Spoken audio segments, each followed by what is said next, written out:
ఏంటిది ఆ విషయము?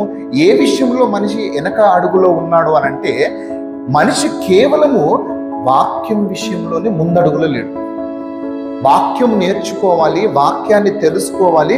బైబిల్లో 66 పుస్తకాల గ్రంథంలో ఎక్కడ ఏం రాపిచ్చాడు దేవుడు అసలు? ఓకేనా? ఈరోజు సమాజంలో జరుగుతున్న ఈ బోధలన్నీ సరి అయినాయేనా?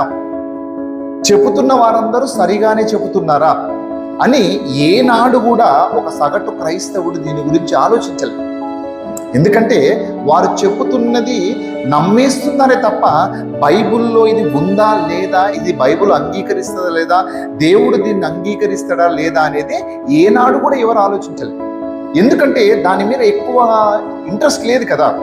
ఇప్పుడు మనకి శరీర సంబంధమైన విషయాల మీద మనం ఎంతగా ఇంట్రెస్ట్ చూపిస్తాం, ఎంతగా ఆసక్తి చూపిస్తాం, ఎన్ని డబ్బులైనా ఖర్చు పెట్టి శరీర సంబంధమైనది మనము సంపాదించుకోవడానికి మరి. కానీ దైవ వాక్యాన్ని నేర్చుకోవడానికి, దైవ జ్ఞానాన్ని తెలుసుకోవడానికి ఈరోజు మానవ సమాజం సిద్ధంగా లేదు అని 100% చెప్పొచ్చు.